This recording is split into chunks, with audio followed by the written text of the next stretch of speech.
What's up, everybody, and welcome to episode 41 of the Good Kraken podcast. I am one of your hosts, Ernell Pearson, alongside the five-star man, Devin Stanford. Hi. Yeah. What's happening, dude? What's happening, dude? Devin, how are you doing today, man? I'm doing good. Doing good. You know, woke up, did some chores, made a good breakfast on my second cup of coffee. Yeah. Nice productive morning. Yeah. How about yourself, man? I'm doing all right, man. I got Bang in my new tumbler. Okay, I went over this with you. I no longer have to drink drinks out of Taco Bell cups anymore. I can just use my nice little. You can kind of. I know the noise gate's kind of. I'm so proud of you. I know, dude. It's nice. It's a nice one too. Like it's got a twisty lid on it. It's got thermal, so I can keep my drinks cold. You know, and it's got a nice straw that it came with. I always like a nice straw. Mm-hmm. A nice straw. Mm-hmm. Xander in the chat. He's got Devin in my sauce. It's the Good Kraken sauce. You got sauce in your tumbler. Devin, my guy, it's been a long time since it's just been me and you on this show. It has. And it's gonna be a fun damn time, dude. I'm really excited to get our little nostalgia back in. It's like the old days when we first started Good Kraken, and you and I were like, hey, let's just bullshit about video games and movies and stuff. And we were like, bet. And now we are here hanging out with our friends with a wonderful team of people that we're curating here at GK. And it is rad. Time is rad. Oh, yeah. I don't have any deodorant right now, and I just smelled myself. I was like, ooh, yikes. You know what I mean? Yeah. It just reminded me that I actually, too, forgot to put on deodorant. Yeah, I know. We're scrubbing it up today, dude. We're scrubbing it up, man. You know what I'm saying? I know. Hey, we just got to do the fucking thing, man. Now, granted, I ran out of deodorant. So just the two of us. Yeah, I know. I saw that clip of you and Xander. I have to get another thing of deodorant because I ran out the other day and I just haven't got a chance to go to the store yet. But my thing is that I know that if I go and get deodorant, I'm gonna want to get like 3 different scents because that's always what happens. I get 3 because my body wash is Old Spice Swagger, right? Same actually. Period. I'm always on my Old Spice Swagger, but my deodorant I like to mix it up a little bit to do scents that complement the Old Spice Swagger. You know what I mean? Yeah. So sometimes I just get Old Spice Swagger deodorant, or I'll get like the bear one. The rare,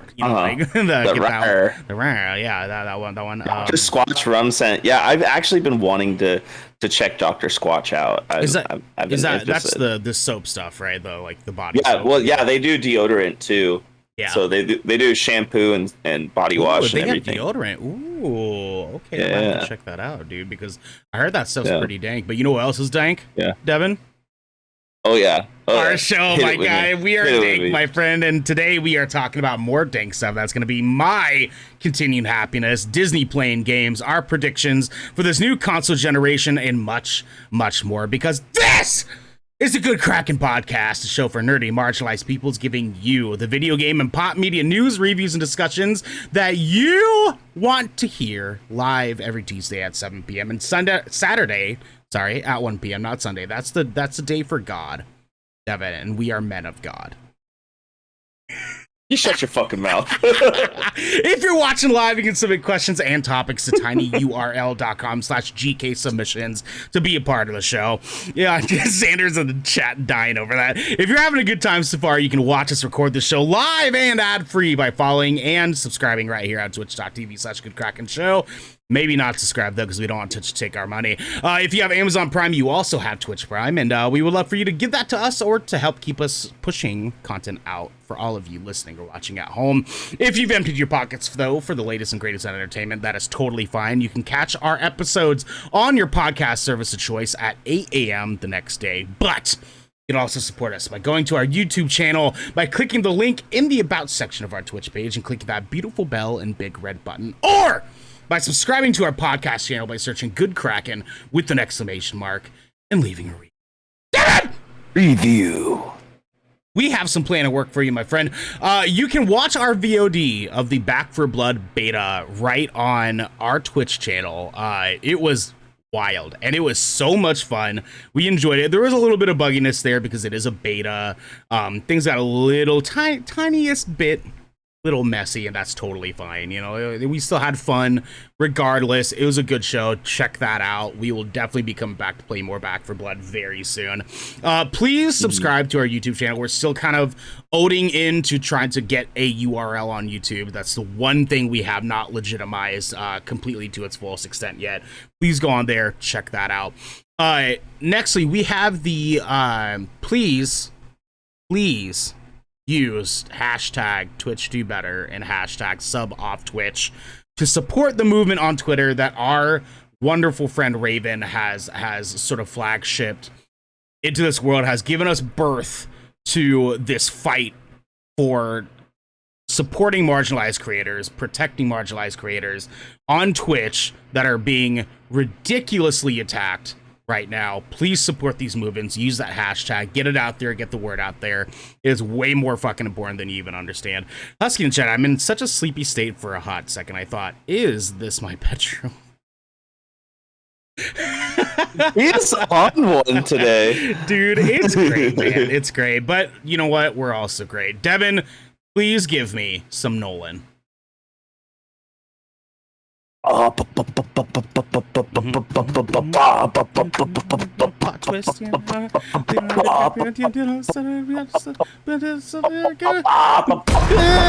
I did it too early again.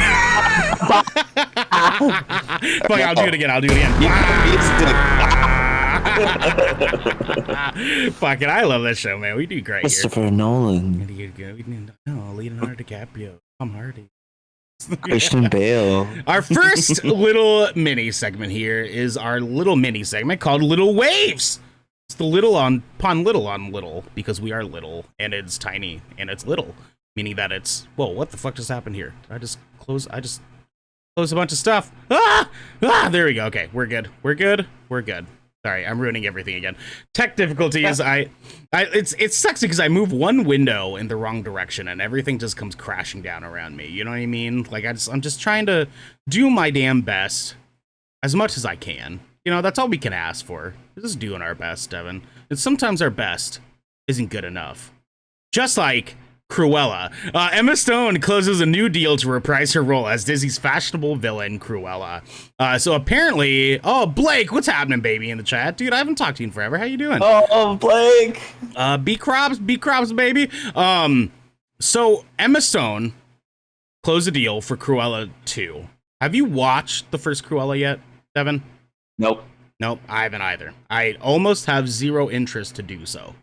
Right, like I've heard the movies at best on a good day, which is totally fine. But I'm probably gonna watch it when it doesn't have to be premiere access on Disney Plus. Same, yeah. Yep.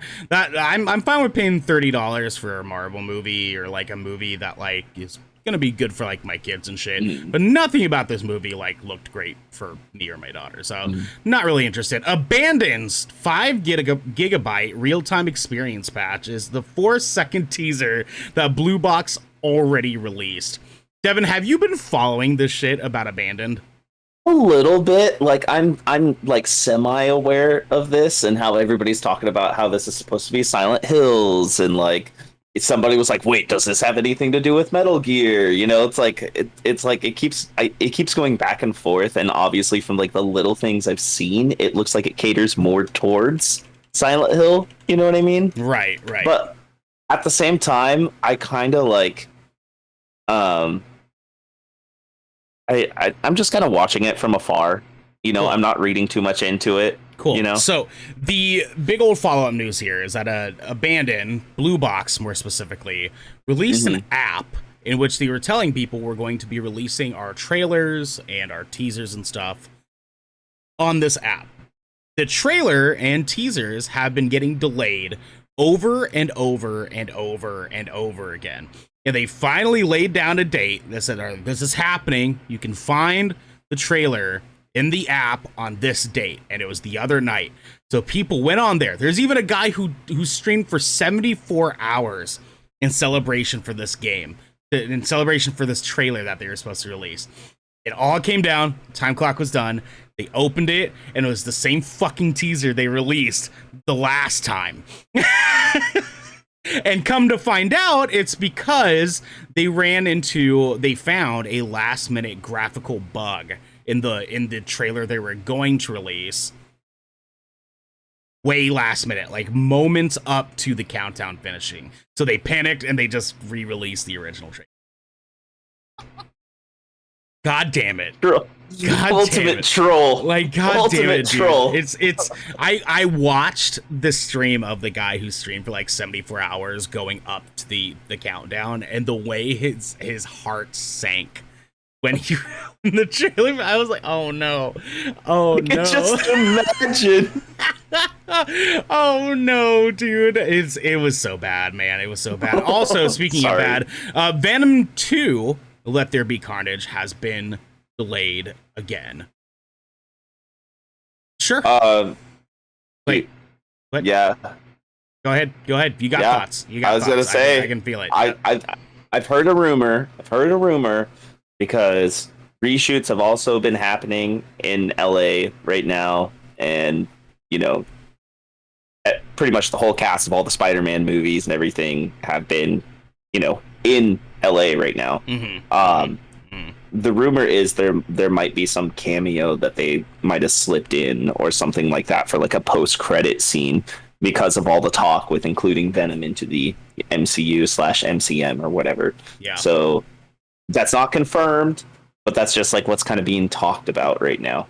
So yeah, we'll see. I mean, like, delays are delays. Like, we're still technically in a fucking pandemic right now with, the impending shutdown that's more than likely going to happen soon. Like, it was only bound to happen. And, it's fine. It'll come when it comes. It's not like, MCU, like, full-on experience property just yet. Yeah. We'll see where it goes. Battlefield 2042 includes a returning character from Battlefield 4. So they released another little like teaser trailer thing that showed Kimball Graves from Battlefield 4, a beloved character from that game, and us getting him back is going to be a lot of fun. Not a huge story or anything like that, but I love when they bring back loved characters from like prior installments into a game, like Call of Duty with Captain Price. Exactly. Exactly. Games doing that is always really, really fun. Even though it's not like the centerpiece of the game's experience at all, it's still tight to fucking get. You know what I mean? Another big piece of news, though, a big fun announcement. New Pokemon Presents stream is coming on August 18th. And with this, they promised details on Pokemon Diamond and Pearl and Pokemon Legends Arceus, or Arceus, however the fuck you pronounce that. Who the fuck knows? You know what I mean? Who the fuck knows? I want that game, Arceus. I want it, actually. Pretty bad.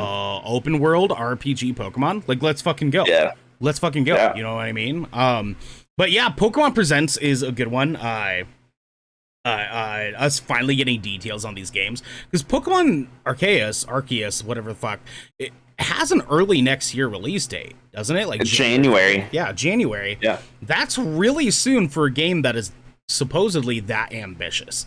Like, we got to get more details on this fucking game because it's already September soon. Like, we got to start figuring these details out. I'm excited to see more on it. I hope that they give us an update as far as like, because a lot of us have been really concerned about that game coming from the aspect of how like empty it kind of looked. As far as like seeing Pokemon like out in the wild and stuff like that, it felt very empty. I'm wondering if they're going to show sort of an update on like what it looks like now in comparison to what it looked like then, like how finished of a product that was prior. Because it's only all hype from this point forward until its release date. You know what I mean? So like, I want to see way more details on that. Which one of those are you most hype on? Would it be our Arceus, or are you more hype on like Diamond and Pearl? I'm probably gonna end up getting one of the two. My partner Sierra, she plays the Pokemon game, so we've been talking like, which one are you getting? Are you getting Diamond or are you getting Pearl? You know what I mean? So her and I are gonna both get that. Yeah, I mean, but isn't Diamond and Pearl supposed to be coming out like at the beginning of fall?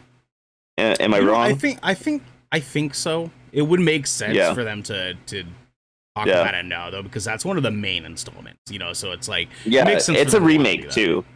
It's like Omega Ruby, you know? Yeah, So, exactly. Yeah, So it's, yeah. you know, And I loved Omega Ruby. I played the shit out of that one. oh, did you? Oh, I still gotta play those. Yeah, Ruby and Emerald, On were one of the last ones I this played. guy right here. Oh, wow, very nice. Yeah, You're getting a flex. yeah. You're getting a flex. Oh my god. It's a 3DS, dude. I fucking love you. Diablo 4 game director is now out of Blizzard alongside their lead designer, which is fucking dope too. That is Louis Barriga and Jesse McCree. They did not really give any sort of real reason to why they got let go, but I do. They were in the photo in the Cosby room. Yes, they were. Yep. My friend, yes, they fucking were. And now they are gone. Let's give them a hand. Let's give them a hand. Devin, let's give them a hand. Fuck ActiBliz. Fuck ActiBliz. Until they clean the goddamn house out, fuck ActiBliz. All right? That's all we're going to fucking say about that. Have you also heard that there's that character in Overwatch that's the cowboy one whose name is McCree? That's McCree. Yeah. And there's a big thing going on to get the name of the character changed and keep him in the game right now because of that guy. We'll see how that goes. We're gonna see how they pull their punches or push their punches, however they decide to do it. Willem Dafoe won't confirm or deny if he's in Spider-Man No Way Home. So they never officially announced his casting in this movie. There's always been rumors, talk about it. People saying that they've seen him around, like, you know, filming days and stuff like that. He has not confirmed or denied it. I just need this fucking movie, Devin. I need this goddamn movie. I need this goddamn movie so bad. Same, dude. It's probably like this and Multiverse of Madness are like my most anticipated movies. Don't get me wrong. I'm really stoked for Love and Thunder. I'm really stoked for Shang-Chi. You know, I'm stoked for Eternals, but I need my Spider-Verse. I need my Spider-Verse. I mean, Jamie Foxx is already in it, and Alfred Molina is already in it. You know what I mean? So it's like, it wouldn't be that wild to have William Dafoe in it, even if he's only in the movie for like 15 minutes. You know what I mean? Yeah, I mean, like, it totally makes sense. My thing here too is that, like, he hasn't confirmed or denied it, right? Like, Willem Dafoe, not Willem Dafoe. There's no fucking way he's not going to be in this movie, right? Like, they can't not have Green Goblin. If they're going to have Tobey Maguire there, he's like the staple of those fucking movies. The Tobey Maguire, like, he's a fucking staple of those. Yeah. We have to have him back. You know? His ghost showed up in Spider-Man 2 and 3 when James Franco took over the mantle. Yeah. So he's a fucking staple of a whole series. He's the pinnacle. He was pinnacle character. He played a great Green Goblin. He great. He plays a great everything. He's a fucking good actor. You know, Except for Zeus. No, that was Liam Neeson. No, that was Liam. Oh, I'm dumb. Yeah. Okay. All right, dickhead. Yeah. Life is Strange Remastered Collection pushed into 2022. Again, as we've talked about many a time in the show, that's fine. Yeah. Get your game, you know. I think what that came from too, there was a lot of upstir on the internet. I know my partner was actually a little upset with the announcement of the remaster because she said it didn't look that much different or better at all because she plays those games. So, and I know there was a lot of internet just going, all you did was make the game a little brighter. There's no texture change or anything. So, like, maybe that could be part of it. And you know what? That's fine. That's fine. If they want to make it into a better experience, go for it. Yeah, no, 100%. Like, we got to make sure that we're like making sure that, you know, we're getting the quality that we're wanting out of these games to you know, to the extent that we're wanting them to be, and if that takes time, that is totally fucking fine in our book, my friend. Anyways, we're gonna move into our main our main news segments here, and our first one is starting with one of the sweetest little parts of my heart. I just went on a rant about this in one of our most recent episodes. Todd McFarlane's Spawn movie is finally showing signs of life after more than a decade. This comes from Wesley LeBlanc from IGN. Yes, I need more goddamn Spawn in my life. My favorite fucking hero ever. I need it. It reads like this. The Spawn movie, first announced back in 2009. Sorry, I almost spelled that. 2009. 2009. There you go. That works. That's right. I'll just do that. Has finally found its writer in Brian Tucker. This news comes nearly a year after it was revealed last September that this movie's script had been taken in a new direction. Tucker, who is perhaps best known for writing the script. Oh, sorry, I read that wrong. For writing the script to 2013's Broken City, has been hired to write a new script for the movie, as reported by The Hollywood Reporter. Todd McFarlane, the actual creator of the original Spawn comic, will direct the feature film, with Jason Blum of Blumhouse Productions set to produce. McFarlane will also produce the movie, and Carla Hacken will serve as the executive producer. As if to bring this movie out of development hell, much in the same way the titular character literally returns from hell, it seems the Spawn movie is finally happening. McFarlane formally re-announced the movie back in 2017 alongside the news that he'd be directing. The following month after that announcement, it was revealed that Spawn would film in 2018 with a $10 million budget. Then, in 2018, Jamie Foxx was cast as Spawn, something he had been, quote, unquote, aggressively pursuing since 2013. Things went quiet for a few months, and then Jeremy Renner joined the cast as Detective Twitch Williams. THR reports that Fox and Renner's involvement in the movie today, however, is unclear due to how much time has passed since their initial casting. THR says insiders say the two actors might be approached again after Tucker's script is rewritten. Greg Nicotero of Walking Dead fame was brought on board to design the Spawn reboot back in 2018, and it seems he's still attached to the project. Speaking to comicbook.com last month, Nicotero said McFarlane told him that the movie is going to be low budget and down and dirty, quote unquote. He also said McFarlane wants the movie to, quote, feel more like the animated show where it's like Spawn meets David Fincher, end quote. However, the designer didn't seem 100% convinced the movie was happening. Quote, every once in a while, I'll reach out and go, hey, Todd, what's going on with this? Are we ever going to make this? Because I'm really in love with the design work we did, Nicotero said. Look, I hope it will happen. I know he's very passionate about it. End quote. Devin, let's fucking Dude, go! that cast would be fucking perfect, honestly.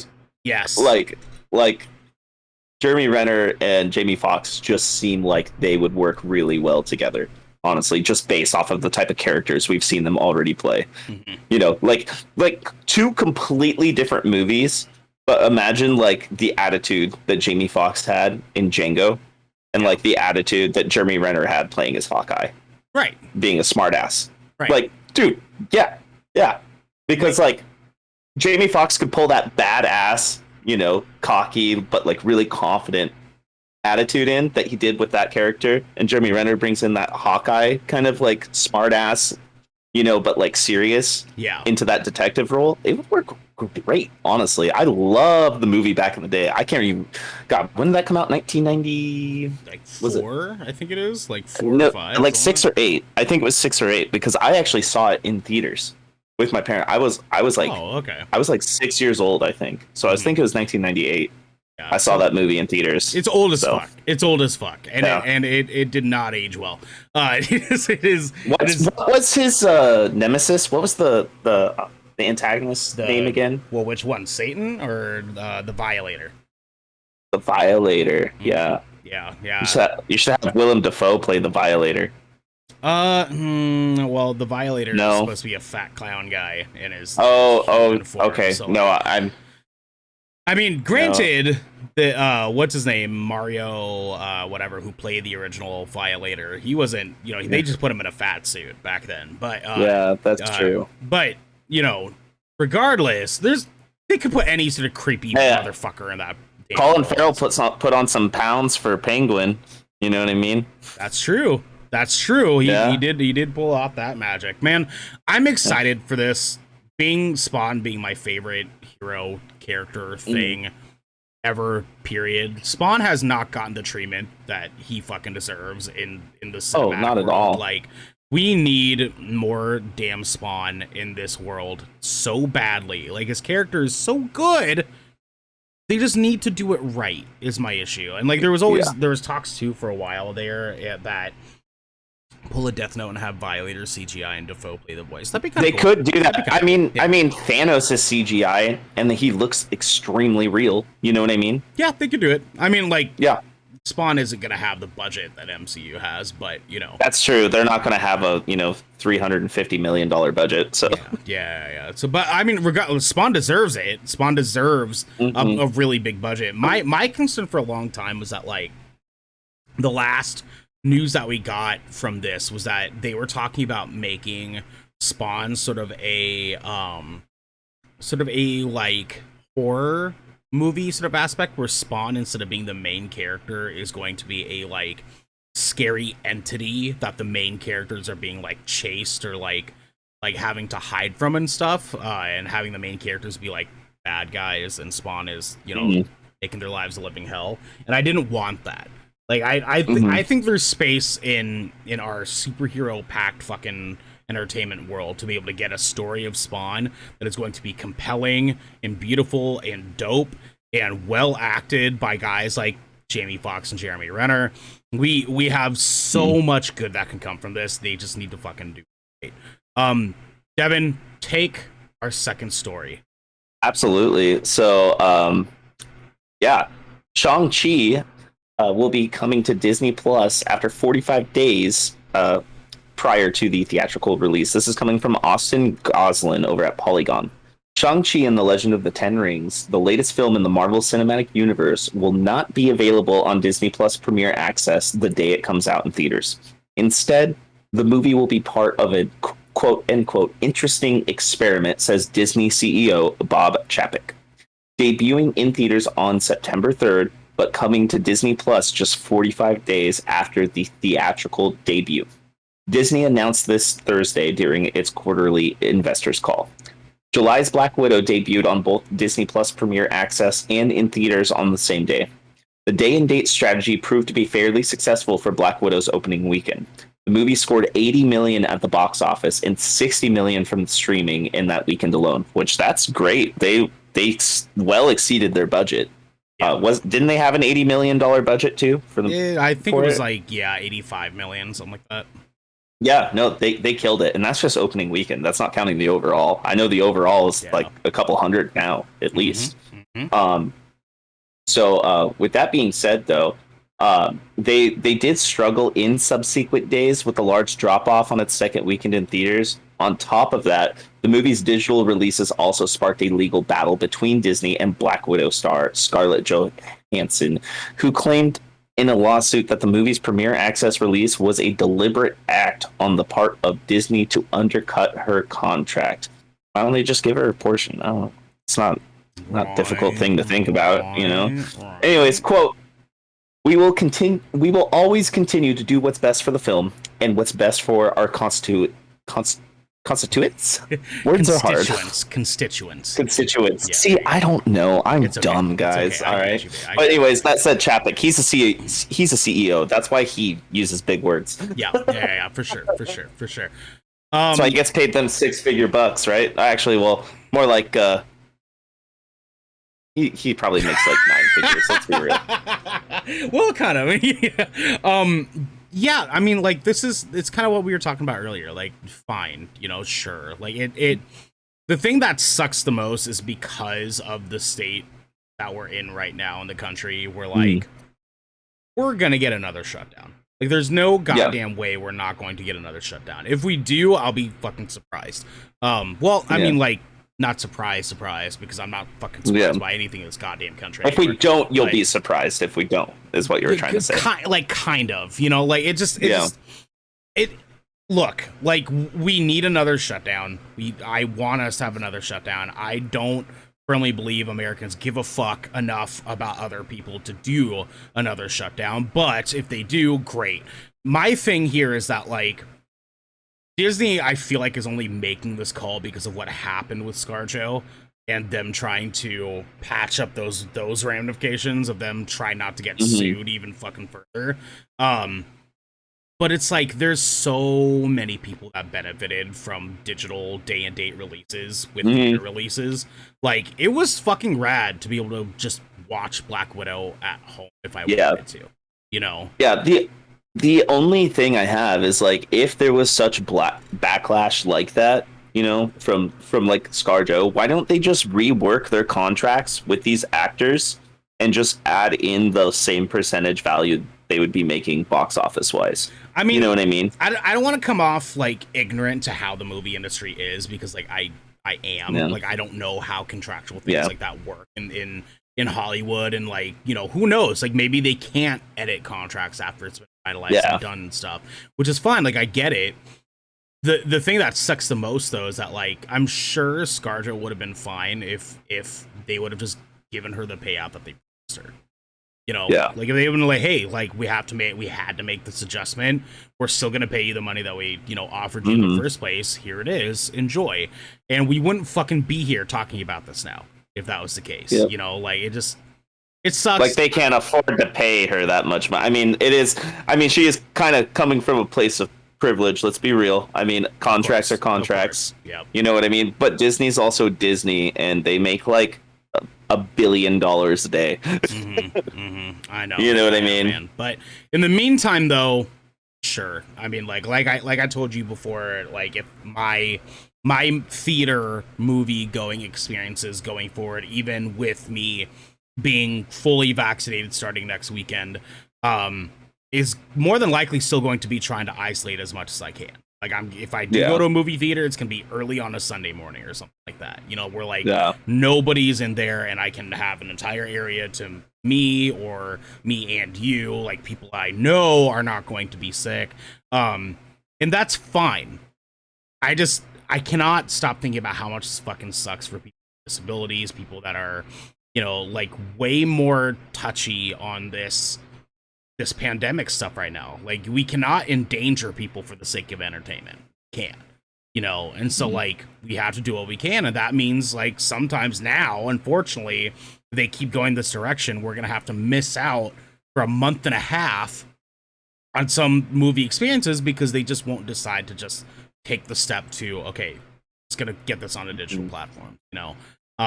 I hope. We can only hope that they'll make the adjustments soon enough and see if things change with another shutdown potentially, but, we'll have to see. Our last little, news story here is going to be Grand Theft Auto trilogy is coming to modern platforms. This comes from the king, Imran Khan from Fanbyte, and it reads like this. It's a little hard to understate the context of Grand Theft Auto 3's release in 2001. 2001, that's what I should have said. The PlayStation 2 open world game essentially crafted a genre that's become a major part of game design in the last 2 decades. It was the first time I remember a guest on the Tonight Show talk about a video game, even though the description of picking up a prostitute to later run them down and get your money back would make me cringe back into a fetus today. But for as big a cultural impact as GTA 3 and its successor titles Vice City and San Andreas were, they're difficult to play on modern platforms. Short of the somewhat archaic PC ports.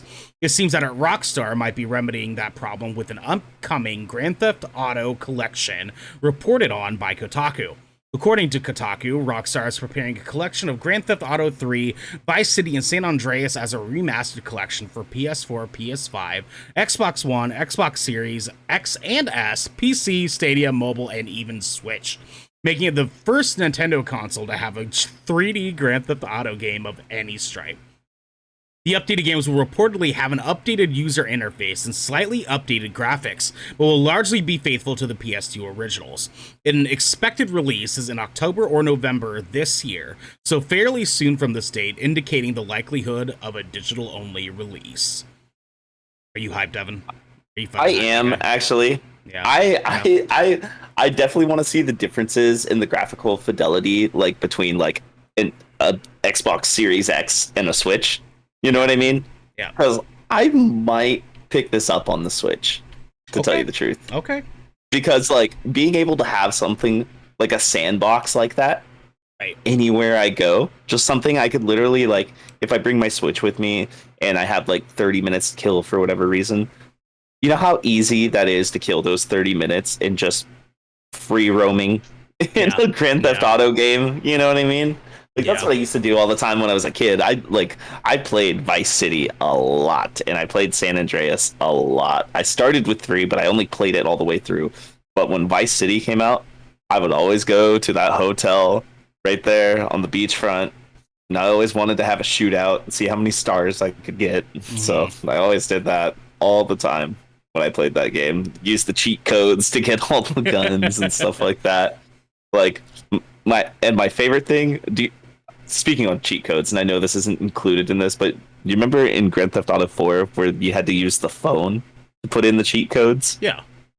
And then like it saved it after you put the code in once, and all you had to do is click through a menu and click it. I used to drop boats on people in cars all the time, just spawn boats up in the air and watch them fall. Just the level of just chaos that these games like support in human beings is just extravagant. Yeah, I 100%ed GTA 3 when I was younger because I was like my first real GTA experience, and I was in love with all of it. You know, I too was also using cheat codes because that's what we fucking did when we were like 15 years old. Like whatever, you know. It was a fun experience. I'm excited to potentially get to experience it again in like sort of a more standpoint that isn't just going to be the GTA 3 blocky guy running like he's a hand puppet, you know. And so it'll be exciting to play those games again. I'm really stoked to see like what kind of like graphical updates they'll be able to pull off with it. That's kind of what I'm most stoked for. I'd imagine, yeah. I imagine like San Andreas actually looking pretty good if they do some like texture smoothing and some updates to it. I imagine it looking pretty good, honestly. Yeah, because that's when the game kind of started to take a turn graphics wise. I feel like. For sure. I'm excited to see. We'll get some good stuff out of it. We're gonna go ahead and move into our second segment now. It's gonna be our hands-on segment. And this is where we talk a little bit about some games and movies or shows that we've been playing and or watching, and we try to sell them to each other and to you guys listening or watching at home. Devin, what have you been playing or watching, my friend? So I have had a very busy week. So I'll just start off. All I've really been playing this week has been the Back 4 Blood beta and Splitgate. But honestly, I could not iterate this enough. If you are looking for a new arena shooter, especially in light after, you know, all the Activision Blizzard stuff we've heard and how that's, you know, been kind of turning away the Overwatch and the Call of Duty community, play Splitgate. It is very fun. It is free. It is cross-platform. I love the movement. The portals are super fun. The portals just gives a first-person arena shooter just like a huge dynamic. It's like if there's somebody camping, almost 90% of the time, you could put a portal right behind them and shoot them through your portal. You know what I mean? Like it has that moment-to-moment gameplay where it stays nice and fast-paced because you can't really camp in that game.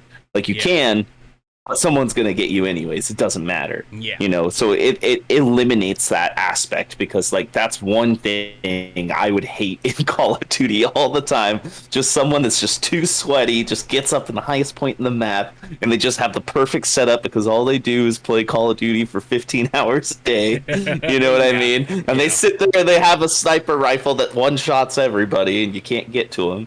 You know, so it eliminates that whole thing. So yeah, other than that, we played the Back 4 Blood beta the other night. We did.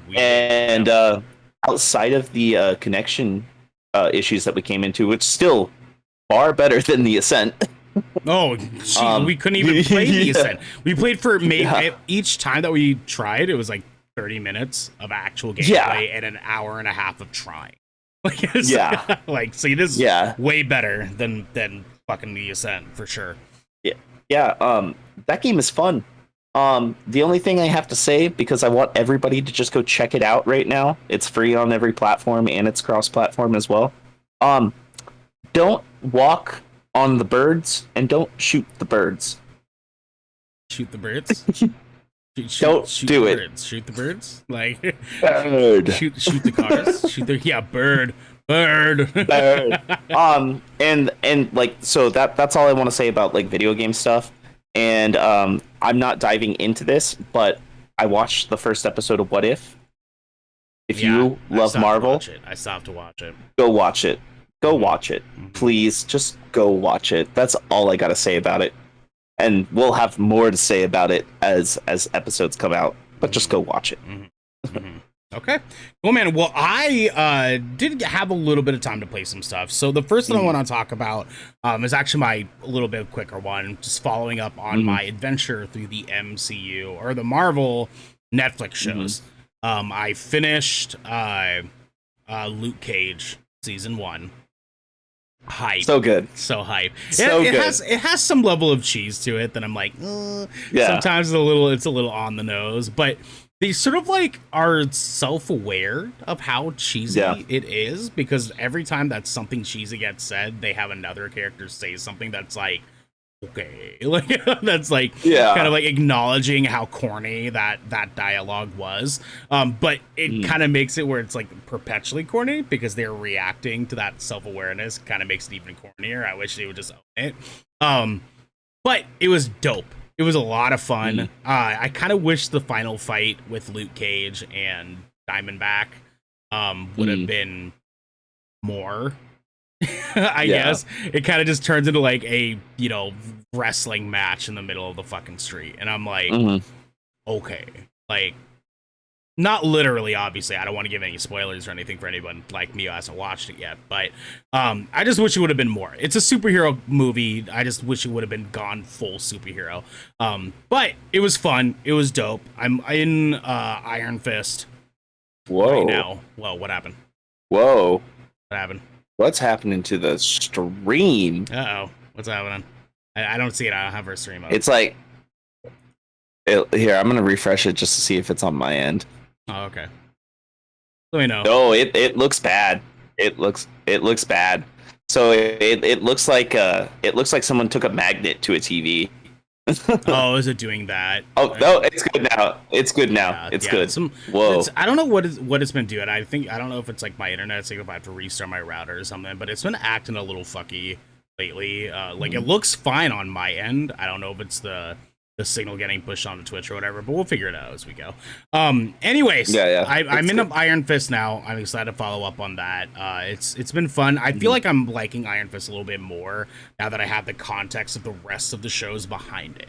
Because before I just watched Yeah. Iron Fist like solo, like on a whim. Yeah. And I feel like now I'm enjoying it a little bit more with the rest of the shows in context. So I'll follow up Yeah. with you on that. The last thing I want to talk about is a book that I've been playing from Steam called Black Book. And this is a in very much an indie game on Steam. It is a, how to explain this? A turn-based adventure deck builder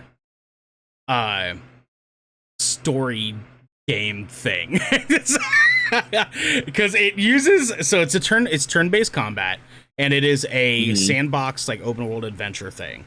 But the turn-based combat is not swords and spells and weapons and shit. It is you casting spells using cards that you are taking from a deck that you build to activate those spells.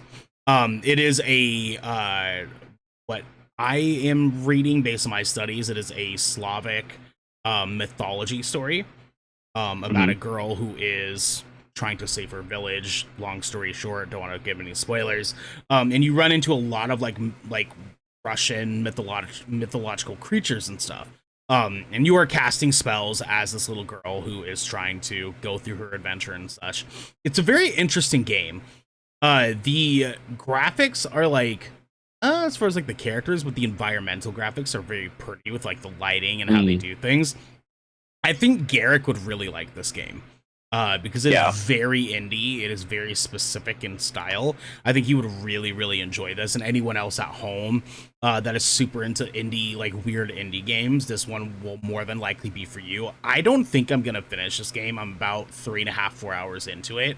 I'm not quite attached to it yet for me to be able to like want to stick around. You know what I mean? It's fun. It's cool. It's not like touching me the way that I feel like it would probably touch someone like Garrick, who very much admires indie darlings. And I think he would receive it a lot better than I would. But it is a fun game. It is an interesting game. It's very pretty. The story is really dark.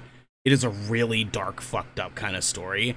Because there's, I mean, like even like the trailer, there's a dude like hanging from a rope. The trailer, like it goes into some places, but then the next scene is like a girl casting a spell on a giant like black wolf. Like it's wild. It's a wild like, mythological story. Yeah, I think it's fun right now with just my playtime with it. I would personally give it like a 6.57 because it's not amazing to me, but I don't like giving numbers until I've actually finished the game myself, so it's hard for me to really say. I think someone like Garrick would definitely receive it a little. So, yeah. With that said, my friend, we will go ahead and now move into our headlining segment here. Devin, we are just the tiniest little smidgen bit into this console generation. Okay, PS5, Xbox Series. A lot of people do not have either of these fucking consoles still. A lot of people do have these consoles now. What I want to talk about with you today is what do we think that we can expect from this console generation, generally speaking. Okay, I want to take turns talking about one thing that we can predict that we think we're going to see from this console generation for the next 7 years that we have left of this potential console generation. Yeah. I want to start with you. What is your first prediction that you have that we're going to see in the next 7 years of video games? Well, dude, Unreal Engine 5. Ooh. That's when we're going to really see what next gen is. When we start getting games released in Unreal Engine 5. I know there's some studios playing around with it. I know that we got the Coalition. They're making the next Gears game in Unreal Engine 5 right now. And they've always been a standard for just making extremely graphical heavy games in the first place. I mean, Gears 5 is one of the best looking games on PC and Xbox Series X right now. It's looks insane. Even on that xCloud, it looks insane because it's streaming off of a Series X server now. Yeah. So and that's just in Unreal Engine 4. I can't imagine what they're going to do with all the different particle effects they can create, how tiny all the different I forgot the word for it, blinking on it, but it's just the pixel counts that they can put into such a small area now. Particle effects. Yeah, particle effects. That's what you're thinking of. Okay. Yeah, it's just the still images and the little tests and stuff that I've seen. It looks so real. You can still see that kind of that filter of it's not reality. You know what I'm talking about? Where it has that certain shine to it. Yeah. But just the dust, the rocks, the environment, the way that the shadows and the lighting. Where I seeing that in a PS5 or a Series X is going to be insane. Yeah. Big agree. Yeah, the graphical updates that we're going to get this console generation are definitely going to be bonkers down the road. Even just seeing Hellblade, the second Hellblade game, the first one, Senua's Saga. Yeah, the first one was gorgeous from this last generation. There's no fucking way that Senua's Saga is not going to be the next upheaval of what to expect. Because they sort of PlayStation sort of used Hellblade, Senua's Sacrifice as a setup for what we can expect in God of War. The gameplay style, the over the shoulder combat, the graphical prowess that we could expect from a game like God of War. They sort of introduced that in Hellblade, and I think they're probably going to do the same thing here with Senua's Saga, where that's kind of flagship, those sort of things. Go ahead. Well, it's Ninja Theory is owned by Microsoft now. I know, so it'll only be. That's what I mean. Is that I think that now that they've shifted to Microsoft's platform, that's only going to further establish Xbox this generation for just whooping fucking ass this entire next 7 years. Go ahead. What's that game on PlayStation that's coming out? Is it Forspoken? That's using Unreal 5. Yeah, that looks amazing. Is that a fucking dragon? Dude, especially coming from Square Enix, like having us have that, having Final Fantasy 16 getting like talked about now, like there's a lot of graphical stuff that we're going to be seeing this console generation. Yeah. It's going to be just out of this fucking world, and I'm excited for every single Bonkers. So my prediction that I want to talk about is Horizon Forbidden West coming out this winter. Yeah.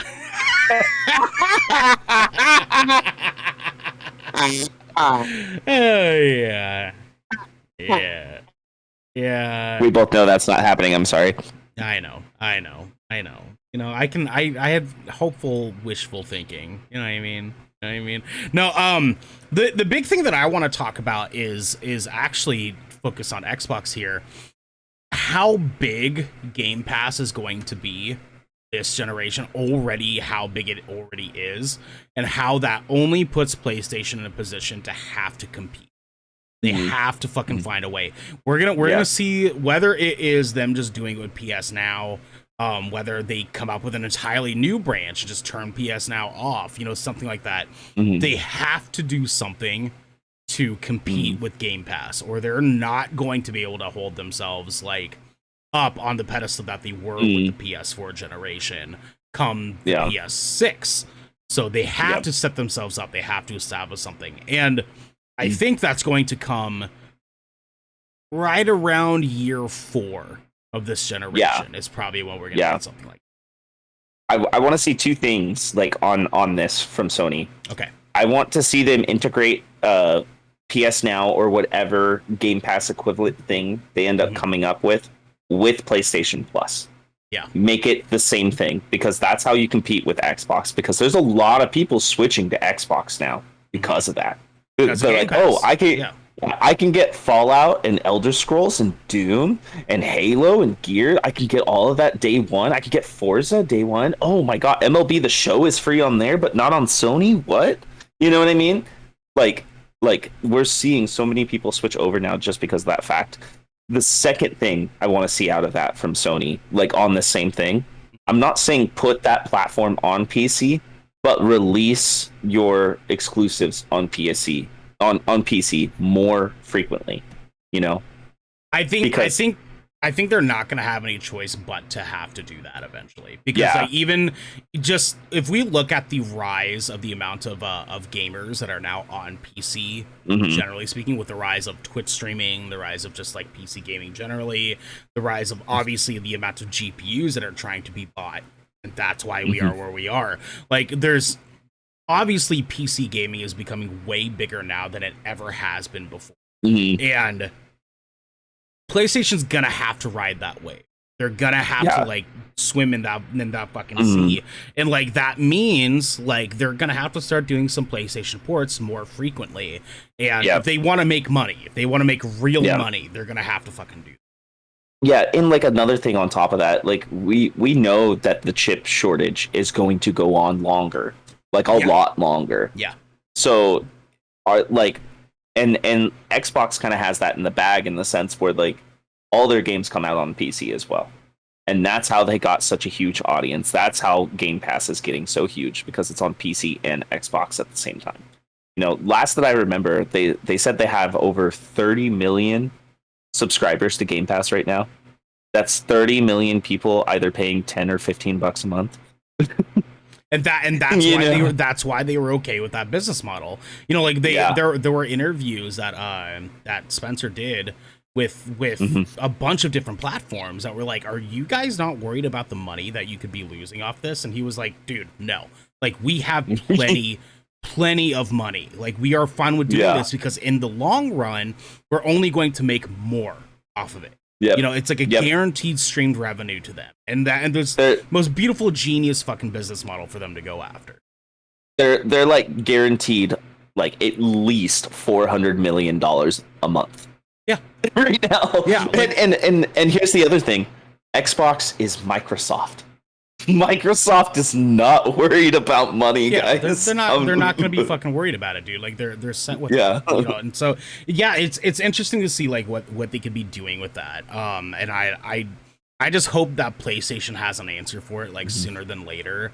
I really hope that they don't wait until year 7 to come out with something like that and just kind of like say like, oh, we'll just focus on that the next generation, because it's like right now they're not looking too hot already. Yeah, I feel like they're going through that stage where they, it was like, I'm going to use an analogy here. It's like the preppy, like popular guy in high school. He's popular all through high school, right? And he's like football star, and then high school ends, he doesn't get a college scholarship.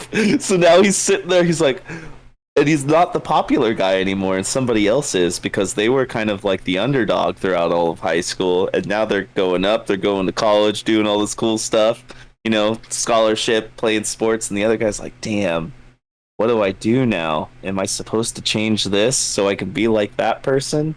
Because this actually doesn't really work in long term. Or do I stay stagnant and become with the Don Matrick of video games again? Jesus Christ. Jesus Christ. That was very long and convoluted. Devin, give us another prediction. What else do you see us doing in this generation? Console updates. We will both see probably maybe 1 or 2 renditions of the consoles. We might see a smaller version of the Series X and PS5s, slimmer ones with the same hardware, and or beefier versions of them with like updated CPUs and stuff like that. Well, okay, so this is, I would argue that this is very low hanging fruit. I feel like this is very predictable, that because they do this every generation now. What do you see differently this generation in that regard compared to the last ones? What is different about these updated consoles? So the biggest thing is they say that these consoles are 8K. They barely run 4K at 120. Okay. To be quite fair. Yes. So I think what we're gonna see is, because these consoles are more kind of on the 2070, like super 2080 like kind of realm, right. And we're in the 30 series generation, and the 30 series generation hardware is a little bit cheaper than that hardware. Like a 30. I mean, not right now, because everything's scalped and sold out like crazy. But like retail costs of a 3060 is generally anywhere between $350 to $500, depending on which model you get. Right. So with that being said, if a company like Microsoft or Sony can buy like that kind of technology in bulk, you know what I mean? That like we're gonna see more advanced ray tracing. We're gonna see more features. Now, with that being said, on consoles advancement, I'm kind of throwing this in there. What if we see more integration with things like Discord? You know what I mean? Especially with a lot of things going multi-platform. Yeah. Because we know Sony made a deal with Discord. Where's Xbox gonna be on that as well? Mm-hmm. You know what I'm saying? Mm-hmm. Well, because that was the beauty of the conversation when we covered that. The main, obviously semantical, but PlayStation didn't buy Discord. They made a deal with Discord. So like that meant that there is still space for Microsoft to come in and also make a deal with Discord, which also means Discord is making a fuck ton of money for them to be able to make even more upgrades to Discord and make it even more accessible to gamers across PC and console. What have you. It only gets better. It only gets better. And like I've been playing around with Discord on my phone a little bit more recently, and you can stream your phone gameplay through Discord and everything, and use your camera on your phone to stream yourself all at the same time. And it is insane that technology is out there and working. So it'd be really cool to see Discord integrated into the consoles and on that same level, with the newer hardware. Yeah, I can definitely see it. I guess my next prediction really kind of rides on the coattail of that just a little bit. I think because of the state of the world that we're in, the situation that we're in, we might not actually get slim versions of these consoles. Yeah. I think that there's a really, really good potential chance that we won't even get that. Like they're basically gonna say like we have to scrap that idea this generation because like it's not viable. It's not resourceful for us to do it right now because we don't have GPUs available to us. We don't have hardware like specs available to us right now to be able to pull off because they're all just so high and dry. At least for the next year or two, they're going to have to deal with that, and that's going to push it back so far already on their mapped out plans. Because I'm sure when we talked about it before, the PlayStation Slim could have been announced already. Like if everything was normal, we more than likely would have got a PS5 Slim announcement already.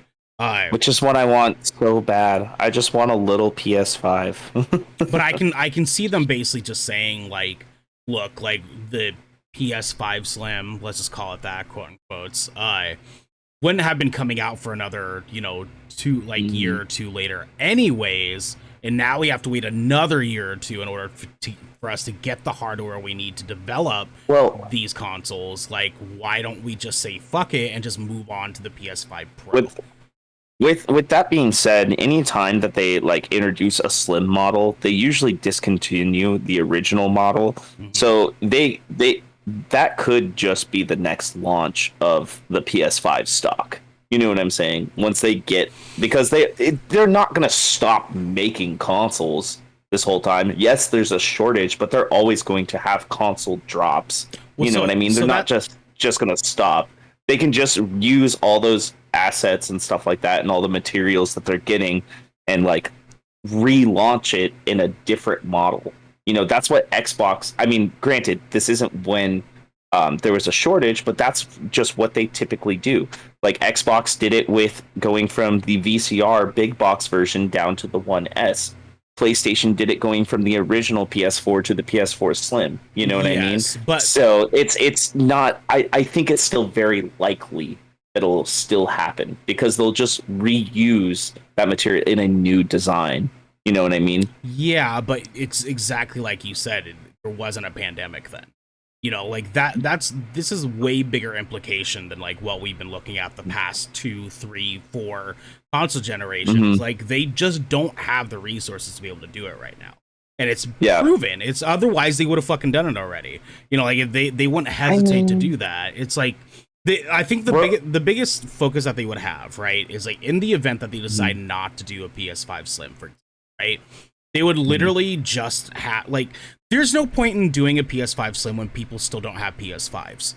Like they're needing to focus their efforts into regaining the money that they lost, that they're not gaining to their benchmark goals for year to date sales.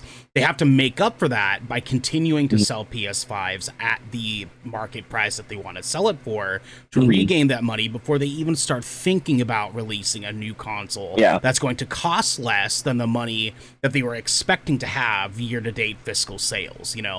Blake in the chat says with a shortage of consoles already, when they just keep trying to get the same one out until announcing a Slim or Pro version until everyone can get one. That's what I mean is like what I'm saying is more so that like because of their scheduled time frame, right? So they drop usually an 8-year console cycle, right? Not including Nintendo because Nintendo's fucking weird, right? Usually 8-year console cycle, 2 years of base console, 2 years of Slim console, 2 years of Pro console, and then they ride the last 2 years out. Right, that's usually what we're looking at.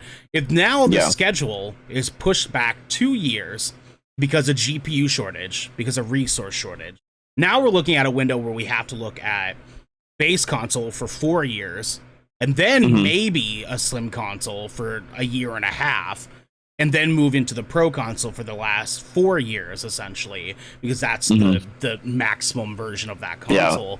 Now we're looking at it, their schedule's all sorts of fucked up, and there's still millions of people that don't have this console, I see what you're saying, but I also think we are still going to be getting a new iteration of the consoles no matter what. Because like they're never gonna stop making them, through that 7-8 year cycle. It might be a longer cycle though now because of the chip shortage. You know what I mean? So instead of going down to a Slim, they'll probably still make a smaller version of each console, but it will be the Pro version because that's what they did last generation, Xbox. You know what I'm saying? Yeah. Well, no, that's not what they did the last generation though. They still made a Slim. I know, but their pro versions are still smaller than the original versions. Oh, well, Like I'm that's what I'm saying. It'll be a pro version, but a slimmer version because they'll be able to utilize the hardware better in the years to come. They always do. Like I give it 4 to 5 years. I bet you a console's coming out. I will throw down a $10 drink bet for you right now. No. Here's this thing. You're fundamentally misunderstanding what I'm trying to say. Yeah. I'm not saying they're not going to do another reiteration. I'm saying they're not going to do slims. Period. Yeah. They're not going to do slims. I can see them that PlayStation, Xbox both making the mutual agreement that like we do not have the funding and resources to come out with a slim version of our console. We have to just move into the pro version. That's what I'm saying.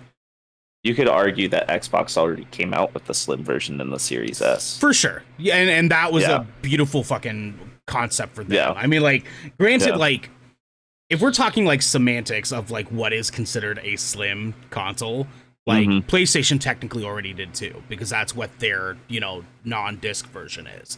And so it's like, that's even more of a reason why I think that they're not going to do a slim, because both of them technically already have specs wise what a slim would be. I see what you're saying. Now even more availability to say, well, we already kind of have a fucking slim. Let's just wait an extra 2 to 3 years to make sure as many people have this base console as we can.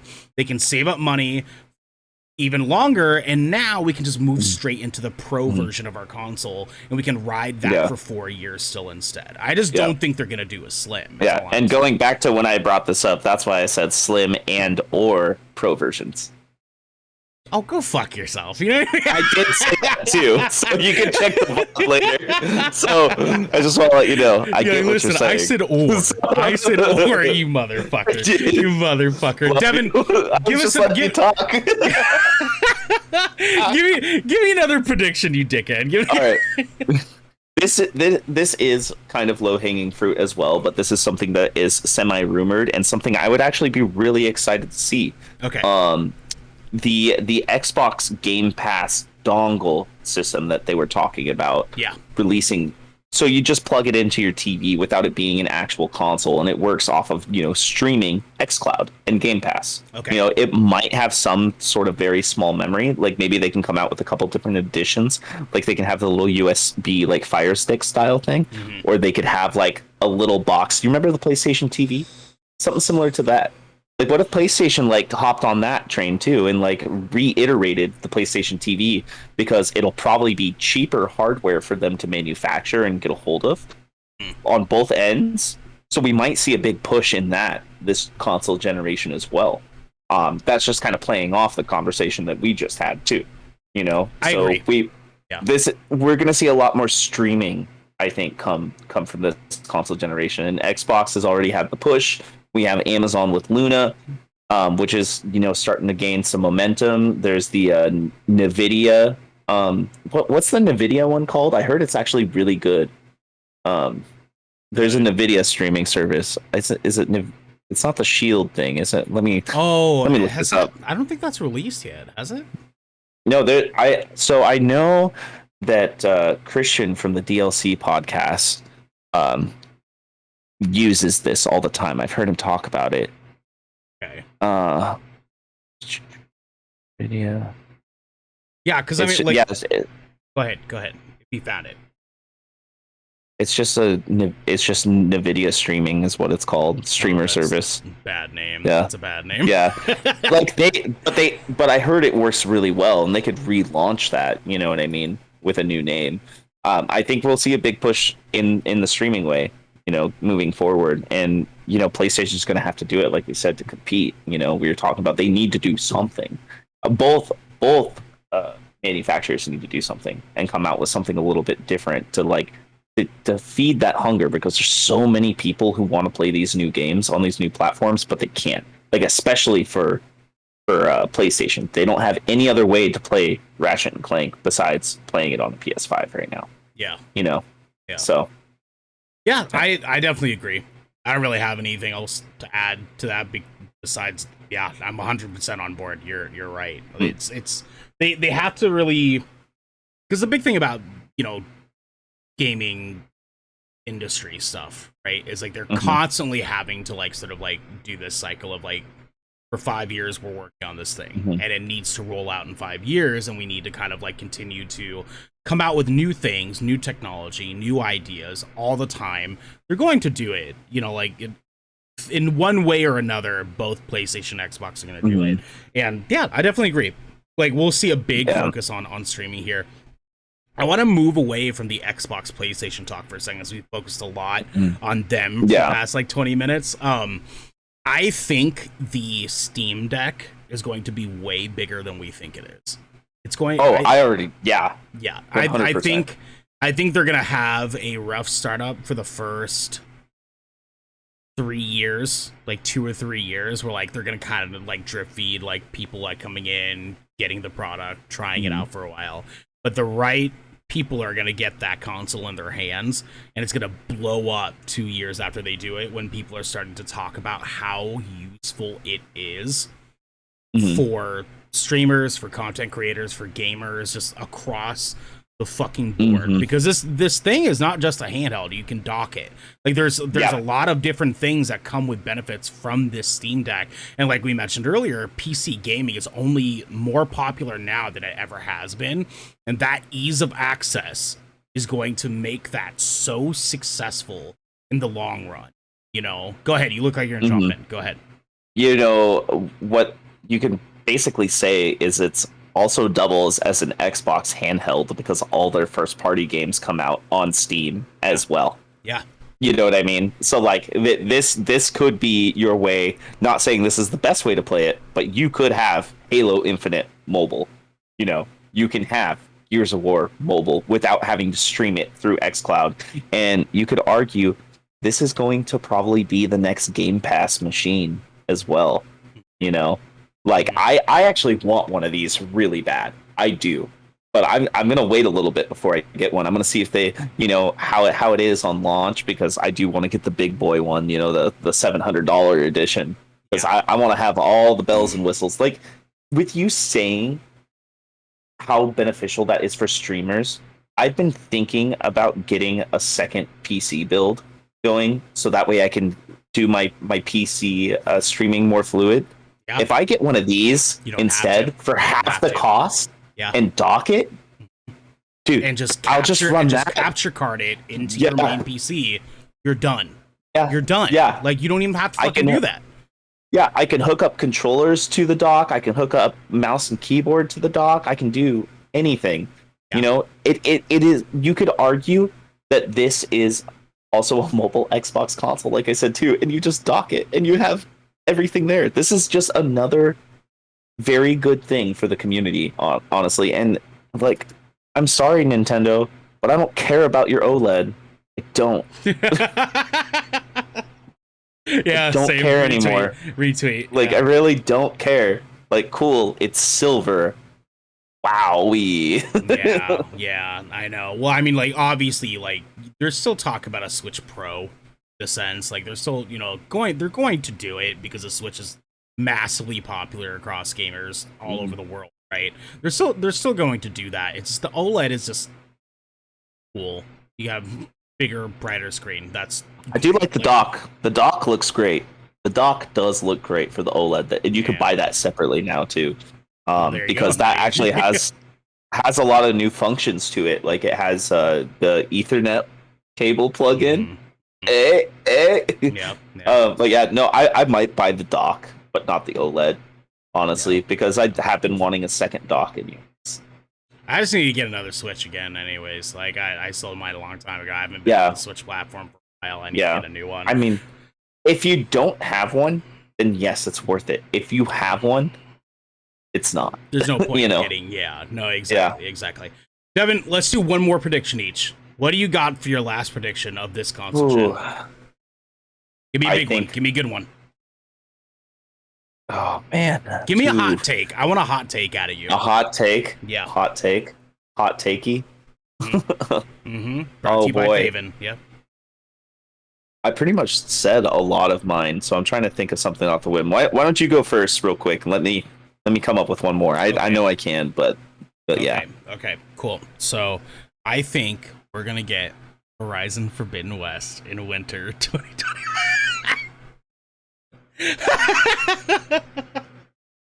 All right, I got a hot takey for you. Oh, okay. All right, cool. Let's go. Let's go. I think Call of Duty might not come out this year. Ooh. I think Call of Duty might be coming out in spring. Ooh, okay.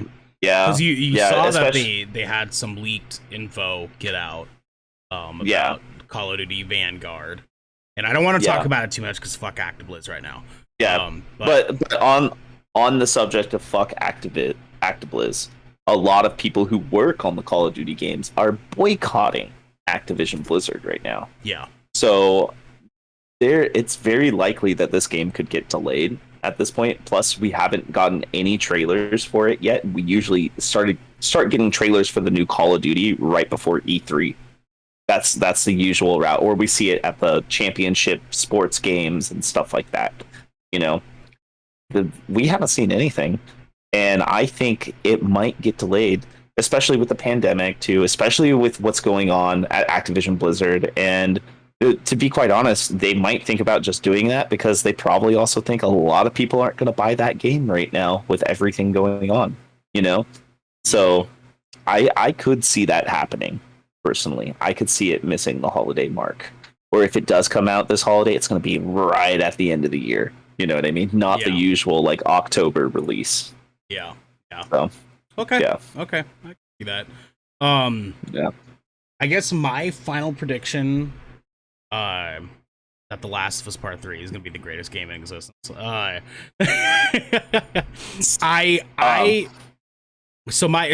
know, right?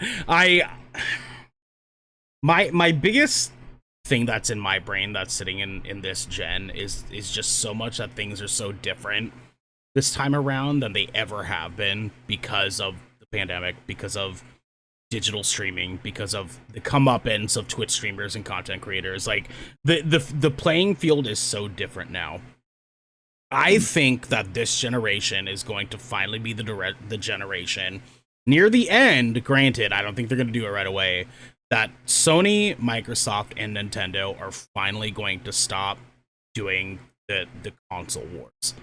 I think by the end of this generation, we're going to have full crossplay across the board, full cross generation, cross progression, all of it. And we're not going to have to fucking worry about Sony being a dick to the other two companies.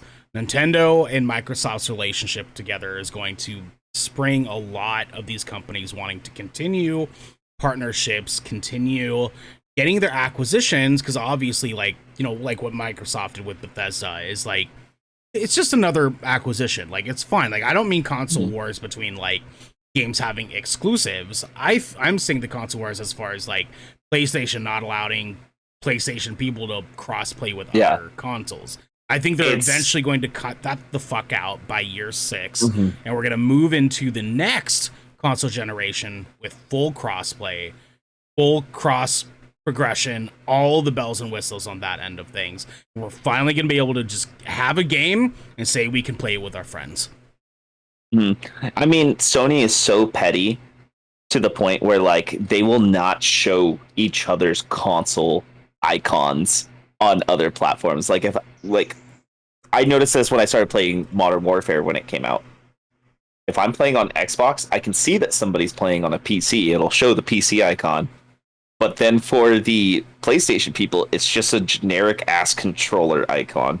But when you're on PC and you play Modern Warfare, it'll show PlayStation and Xbox icons. That's the pettiness between the two companies that we have right now. It's like, okay, I guess we have to make our game crossplay, but you don't get to know who you're playing against. You know what I mean? Yeah, man. Yeah. I can see it happening. I can see them eventually saying like, look, like this is not good for like and I know this is very wishful thinking, obviously, because there's a good chance that this won't fucking happen at all. PlayStation will continue to be petty assholes until the end of their fucking company. But I can only hope that in 6 to 8 more years that we will finally be able to just have a game come out and we have no question of the doubt if it's crossplay. I can only fucking hope that we will get to that point. On the crossplay talk, with Bungie getting away from Sony and Activision. Thank God they did, right? When they did. Destiny 2 is finally going to be crossplay here soon between all platforms, and I'm actually kind of stoked, and I think I'm going to jump back in when that happens. So just another company taking that step in that direction, with something that was so heavily Sony centric for a very long time. It's nice to see. It is nice to see, Devin. It is nice to see. And what's also nice to see is us. We're going to go ahead and end things here. Our schedule for next week. On Tuesday, we have me, Devin, and Garrick with the regular GK show. On Wednesday, we're going to be playing a game called Haunt Chaser with me, Devin, Xander, and Bracket Raven. It's going to be a fucking good show on Wednesday night. We're actually moving our gameplay streams, our Thursday night gameplay streams, to Fridays going forward. So, on Friday night, Devin will be playing Splitgate again with Xander and probably Red Halo, I'm sure. Maybe Husky as well. We'll get in there, or Chase. We'll figure those details out. Devil will be playing Splitgate again here on twitch.tv/Good Kraken Show. And then Saturday we have me, we have Devin, we have Raven, and we have Eyelash back again for another episode of us. It's gonna be great. I'm super fucking excited about it, and I'm way fucking excited for wonderful more things to fucking come, because we have lots of things coming for you guys. There's lots of big changes happening here at Kraken. That's your generic local band. Big things coming. Big things come. You ain't ready for the big things that are coming out big here. Big things coming, y'all. Hope you're ready. Please like and subscribe and follow.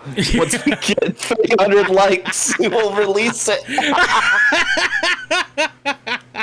I'm so fucking glad that we don't do that, but we do other things here at Good Kraken, because this is the Good Kraken podcast. Sorry, I'm just rolling I'm like still laughing on the inside. A show for nerdy marginalized peoples, giving you the video game and pop media news, reviews, and discussions that you wanted to hear, live every Tuesday at 7 p.m. and Saturday at 1 p.m.